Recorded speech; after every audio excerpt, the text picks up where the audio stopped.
हरियाणा में विधानसभा चुनाव का ऐलान हो गया है। प्रदेश में सभी 90 विधानसभा सीटों के लिए एक ही चरण में 1 अक्टूबर को मतदान होगा और नतीजे 4 अक्टूबर को आएंगे।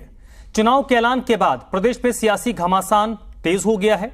सियासतदान अपनी अपनी जीत का दावा कर रहे हैं और इस वक्त मेरे साथ मौजूद हैं हरियाणा के कृषि मंत्री कंवरपाल गुर्जर, जो जगाधरी विधानसभा सीट से विधायक भी हैं। कंवरपाल गुर्जर जी से हम विधानसभा चुनाव में भारतीय जनता पार्टी की रणनीति क्या है, उनके खुद के विधानसभा चुनाव को लेकर उनकी प्लानिंग क्या है, भारतीय जनता पार्टी कैसे तीसरी बार सत्ता हासिल करेगी, इन तमाम पहलुओं पर सर से बात करेंगे। कंवरपाल गुर्जर जी, सबसे पहले तो सर बहुत बहुत स्वागत है आपका, आपने वक्त निकाला हमसे बातचीत करने के लिए। धन्यवाद धर्मराज जी, बहुत बहुत शुक्रिया। सर शुरुआत इसी बात से करते हैं, आपकी अपनी तैयारी कैसी है सर? तकरीबन 40 से 45 दिनों का वक्त है, आप कितने आश्वस्त हैं अपनी जीत को लेकर? देखिए, हमारी तैयारी एकदम जबरदस्त है और भारतीय जनता पार्टी जो है वो पूरी तरीके से संगठन पे आधारित पार्टी है और संगठन को चुस्त दुरुस्त करना ये लगभग हमारा 365 दिन काम चलता ही रहता है।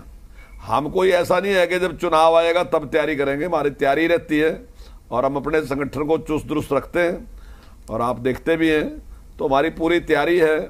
और दूसरी बात है, देखिए विकास के काम जो हमारे इलाके में पहली सरकारों में जिस प्रकार से हमारे इलाके की अनदेखी की गई, लेकिन हमने इस 10 साल में हल्के में कोई ऐसा काम नहीं है। मैं जनसभाएं जो की है, मैंने वहां लोगों से पूछा भी है कि कोई और काम अगर आपको लगता हो कराना, तो लोगों ने कोई उसका नहीं किया। चाहे वो कॉलेज बनाने की बात थी, चाहे ITI बनाने की बात थी, चाहे हॉस्पिटल बनाने की बात थी, चाहे लकड़ी मंडी बनाने की बात थी, चाहे बस स्टैंड बनाने की बात थी, तो वो सारे के सारे जो भी काम थे, चाहे सड़कों की बात थी, गांव से गांव तक के जो दूसरे रास्ते बनाने थे उनकी बात थी, चाहे नदियों के ऊपर पुल लगाने की बात थी, वो लगभग हमारे 90% काम हमारे हो चुके हैं। चाहे ब्लॉक बनाने की बात थी, तहसील बनाने की बात थी, चाहे हमारी सब डिवीजन बनाने की बात थी, चाहे बिजली का जो है उसकी व्यवस्था की बात थी, तो वो सारे काम हमने कंप्लीट किए। कंवरपाल जी, मैं बात करता हूं जो चुनौतियां हैं, जब आप 10 साल शासन में होते हैं सर, तो आपके साथ एक एंटी इनकम्बेंसी चलती है। भारतीय जनता पार्टी 10 साल शासन में है, आपने कहा और आपकी सरकार ये कहती है कि हमने विकास के खूब काम किए हैं, लेकिन इसके साथ साथ एक जो अपेक्षाएं लोगों की होती हैं उसमें आप ये नहीं कह सकते कि हम उसमें 100% खरे उतरे हैं। उस एंटी इनकम्बेंसी को मात देने के लिए पार्टी की क्या विशेष प्लानिंग है?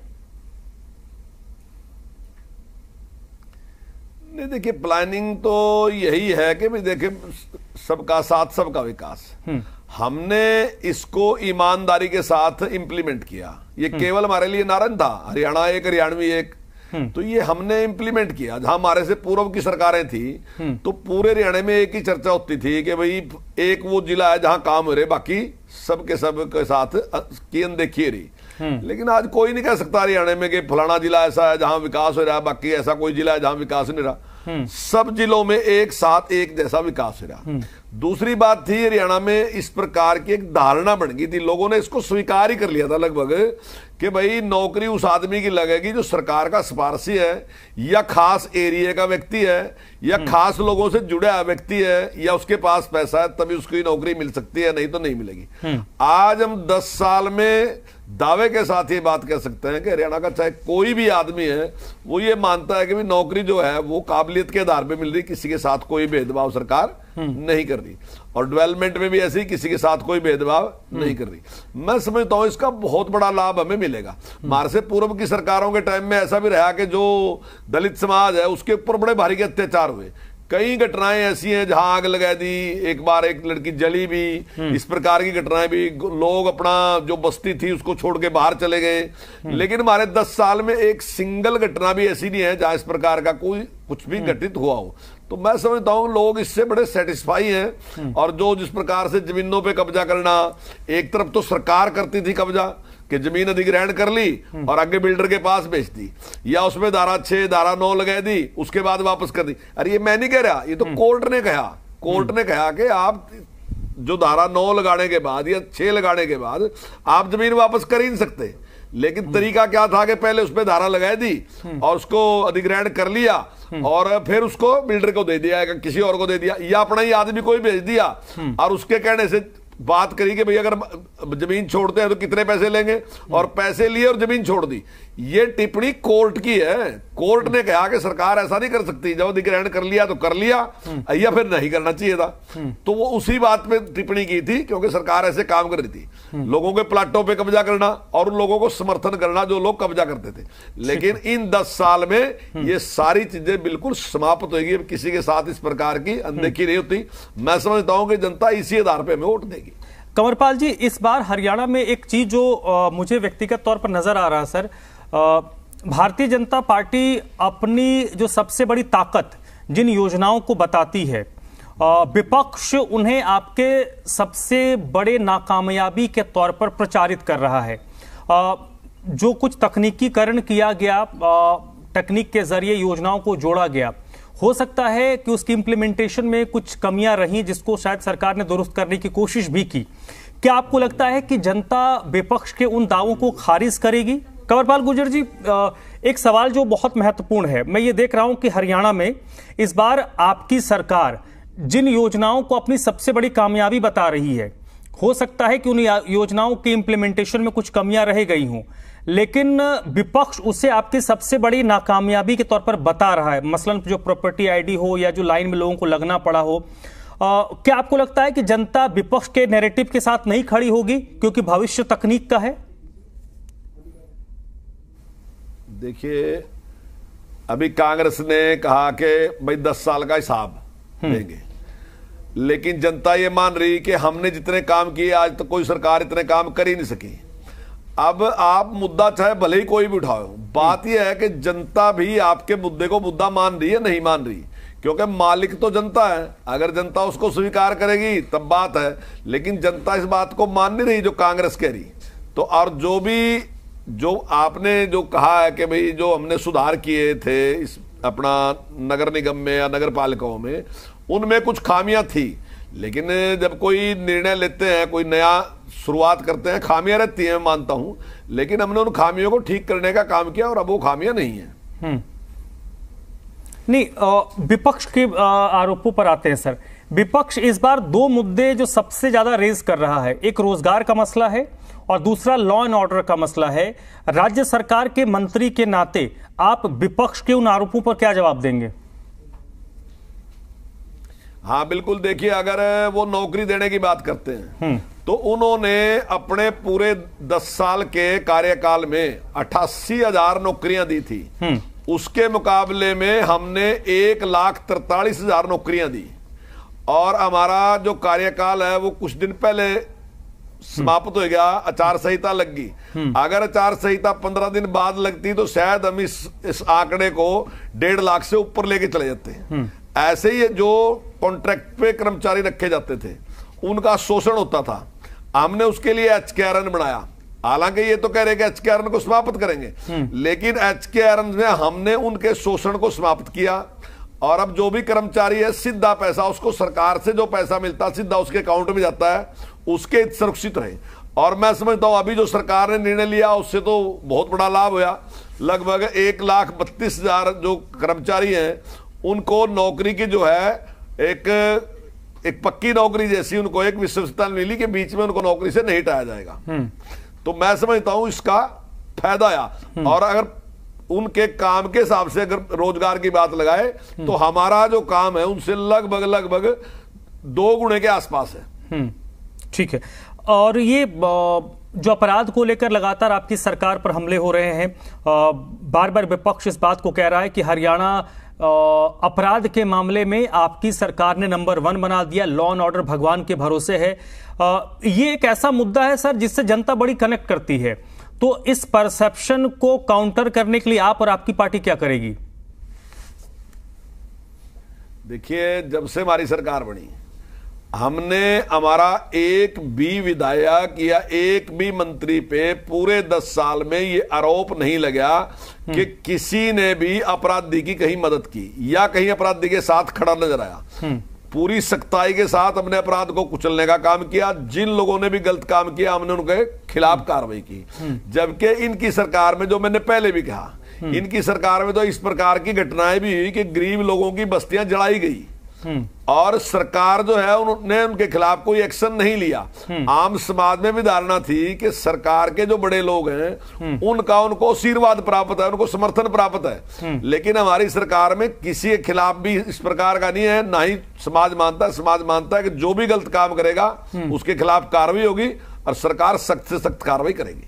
कंवरपाल जी, इस बार क्योंकि हरियाणा में मोटे तौर पर हम देख रहे हैं कि 5 पार्टियां हैं जो दावा कर रही हैं, और अब सर बड़ी बात यह है कि सभी पार्टी ये दावा कर रही है कि हम सरकार बना रहे हैं। आप लोग कह रहे हैं कि हम सरकार तीसरी बार रिपीट करेंगे, कांग्रेस कह रही है कि हम सरकार बनाएंगे, जजपा भी ताल ठोक रही है, इंडियन नेशनल लोकदल और बसपा का गठबंधन है, उनका भी कहना है कि हम सरकार बनाएंगे, आम आदमी पार्टी भी कह रही है कि हम सरकार बनाएंगे। तो मैं चाहूंगा कि राज्य सरकार के एक वरिष्ठ नेता और मंत्री होने के नाते इन दावों पर एक टिप्पणी आपकी मैं जरूर चाहूंगा। देखिए, जो भी व्यक्ति चुनाव लड़ता है तो वो दावा तो जीत का ही करेगा ना जी। अब चुनाव लड़ना शुरू किया और दावा जीत का ना करोगे फिर चुनाव कैसे लड़ोगे? चुनाव के लिए दावा तो जीत का ही करना पड़ेगा, चाहे कोई पार्टी हो चाहे कोई व्यक्ति हो। तो ये दावा तो उनका वाजिब है, इसमें कोई गलती नहीं है। लेकिन मुझे नहीं लगता कि ज्यादातर पार्टियों का कोई आधार है हरियाणा में, ऐसा लगता नहीं है मुझे। बहुत कम आधार है। सरकार सरकूर बनाने की बात तो खैर दूर है, लेकिन अगर कुछ लोग जी जाते हैं वो भी काफी होगा। ठीक है। और भारतीय जनता पार्टी का मुख्य मुकाबला कांग्रेस से ही है या उसमें जो बाकी जो क्षेत्रीय पार्टियां हैं उनकी कुछ भूमिका देखते हैं आप? नहीं, देखिए, मुख्य मुकाबला तो हमारा सही तो कांग्रेस के साथ ही है हमारा मुख्य मुकाबला।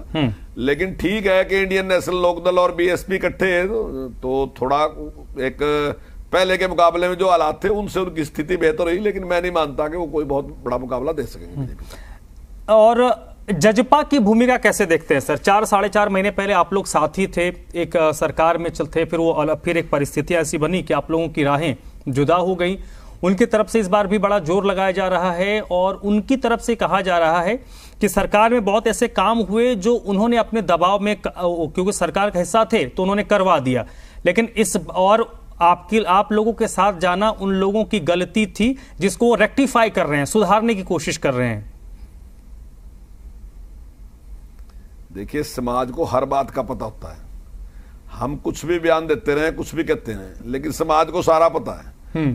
और मैं समझता हूं कि समाज जो है वो सही निर्णय करेगा और जेजेपी की जो स्थिति है वो सबके की जानकारी में है कि किस हालत में है। आम आदमी पार्टी के बारे में कुछ टिप्पणी सर?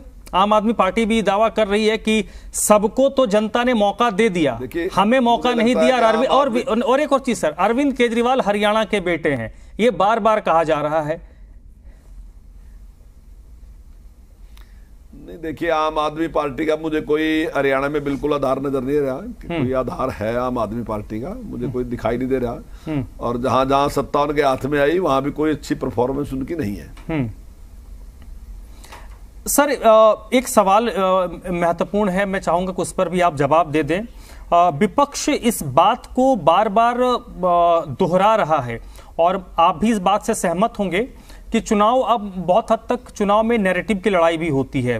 विपक्ष ये कह रहा है कि भारतीय जनता पार्टी को इस बात का भान हो गया है कि हम सत्ता में वापसी नहीं कर रहे हैं, इसलिए मनोहर लाल जी को राज्य से निकालकर केंद्र की सत्ता में शिफ्ट किया गया और वर्तमान मुख्यमंत्री को लगाया गया। वो इसलिए लगाया गया क्योंकि हार का ठीकरा किसी के सर पे फोड़ा जाना चाहिए। तो आपको लगता है कि विपक्ष का ये नैरेटिव काम आएगा और वर्तमान मुख्यमंत्री को घोषणावीर मुख्यमंत्री बार बार विपक्ष कह रहा है? नहीं, बिल्कुल गलत है उनका और बिल्कुल इसमें कोई सत्यता नहीं है और जनता भी इसके ऊपर कोई विश्वास नहीं कर रही। जब से नायब सिंह सैनी जी मुख्यमंत्री बने उन्होंने बहुत मेहनत की और बहुत सी घोषणाएं, और वो घोषणाएं केवल घोषणाएं नहीं है, हमने अभी सबसे बाद की जो हमारी घोषणाएं थी वो जो किसान को हमने बोनस देना था और कैबिनेट में वो विषय आया था कि हम धान पे बोनस देंगे और फसलों पे बोनस देंगे। लेकिन माननीय मुख्यमंत्री जी ने फिर कहा कि बोनस बहुत देर में मिलेगा, बाद में किसान की जरूरत आज की है। और हमने किसान को 2000 रुपए प्रति एकड़ के साथ ही हमने बोनस की घोषणा की और 3 दिन के अंदर अंदर ही हमने सारा कुछ करके 530 करोड़ रुपए किसान के खाते में डालने का काम किया।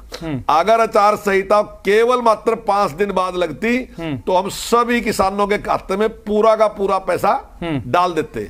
तो इतना जल्दी हमने सारे काम किए। जो भी हम घोषणाएं कर रहे हैं उन सारी घोषणाओं को हम इंप्लीमेंट करते जा रहे हैं। कोई ऐसी घोषणा नहीं जिसको वो ये कह दे कि हमने केवल और केवल घोषणा के लिए घोषणा की। घोषणा के लिए घोषणा कांग्रेस ने की थी कि हम 24 घंटे बिजली देंगे, लेकिन पूरे हरियाणा में कहीं ये नहीं बता सकते कि कहां से शुरुआत की। एक हल्के में भी की उन्होंने, कहीं नहीं की। उन्होंने पेंशन की घोषणा की थी कि 700 रुपए वाली जो पेंशन थी वो 700 के में 1000 करेंगे। कोई एक आदमी हरियाणा का दिखा दो वो कि जिसको 1000 रुपए उन्होंने दिए हो, किसी को नहीं दिए। जब हमारी सरकार आई हमने दिए, लेकिन हमने कहा था हम 3100 रुपए देंगे, आज हम 3000 दे रहे। कंवरपाल जी, कांग्रेस पार्टी की तरफ से एक यात्रा इस वक्त निकाली जा रही है, हरियाणा मांगे हिसाब। 10 साल का आप लोगों से हिसाब मांगा जा रहा है सर। तो मुझे क्या आप इस बात से सहमत हैं कि जनता जब 1 तारीख को मत डालेगी, जब मतदान करेगी, तो वो 2014 से 2024 में आपका शासन और उससे पहले 10 साल हुड्डा साहब का शासन, उन दोनों का आकलन करेगी?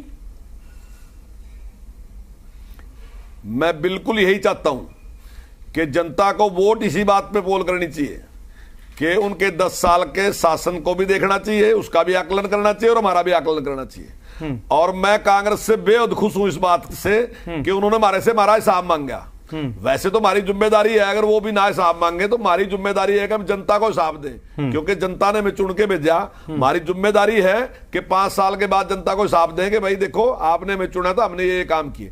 हम उस हिसाब देने के लिए तैयार हैं, लेकिन कांग्रेस की जो कारगुजारी है उसको भी अपना हिसाब देना चाहिए कि उन्होंने 10 साल में क्या काम किए थे।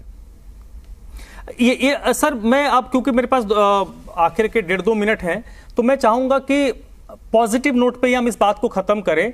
अगर मैं कंवरपाल गुर्जर, जो भारतीय जनता पार्टी के वरिष्ठ नेता हैं, हरियाणा सरकार के मंत्री हैं, उनसे मैं 2 योजनाओं का जिक्र करूं कि सर आप मुझे 2 योजनाएं बताइए जो आपके हिसाब से गेम चेंजर रहा है और जिसने जनता के जीवन में बड़ा इंपैक्ट डाला है। जीत हार सितर, जीते हारे उससे छोड़ दीजिए, लेकिन आपको लगता है कि हमें जनता ने मौका दिया तो हमने ये काम कर दिया और इससे जनता के जीवन में आमूलचूल परिवर्तन आया। देखिए, सबसे बड़ा परिवर्तन यह है कि जो हमने एक विश्वास कायम किया, हरियाणा की जनता का विश्वास खत्म हो गया था इस बात से कि सरकार की निष्पक्षता से। हर आदमी को पता था कि जो सरकार के नजदीक है या जिसके पास पैसा है वही सरकार से काम करा सकता है, नहीं तो सरकार से काम करना मुश्किल है। तो एक विश्वास कायम किया हमने कि जिसका जो राइट बैठता है वो चीज उसको मिलनी चाहिए, वो विश्वास कायम किया। दूसरी बात, जो आयुष्मान की योजना दी, हमने आयुष्मान 1,80,000 से कम जिसकी आमदन है उसको दिया, जबकि पूरे देश में वो 1 लाख या 1,20,000 से कम दिया जा रहा। तो हमारे यहां लगभग 50% से ज्यादा लोगों को आयुष्मान मिला।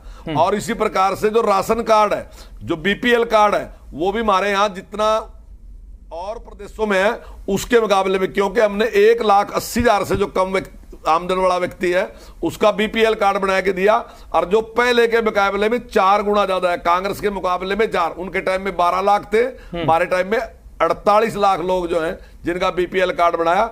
हमने इसके लिए काम किया। ठीक है। और इस बार क्या 24 में 19 वाली कोई बात आप देख रहे हैं? क्योंकि 19 में आप लोग थोड़ा पीछे रह गए थे, जो जादुई आंकड़ा है उससे थोड़ा पीछे रह गए थे। इस बार आप लोगों को भरोसा है कि इस बार उस जादुई आंकड़े से आप पीछे नहीं रहेंगे, कम से कम उससे ऊपर जाएंगे? नहीं, मुझे पूरा विश्वास है कि पूर्ण बहुमत की सरकार बनेगी। चलिए सर, इसी नोट पे बहुत बहुत शुक्रिया कंवरपाल गुर्जर जी, आपने वक्त निकाला सर और हर मुद्दे पर आपने हमसे बातचीत की, अपनी राय रखी, और हम आपको भविष्य के चुनाव के लिए बहुत बहुत शुभकामनाएं सर।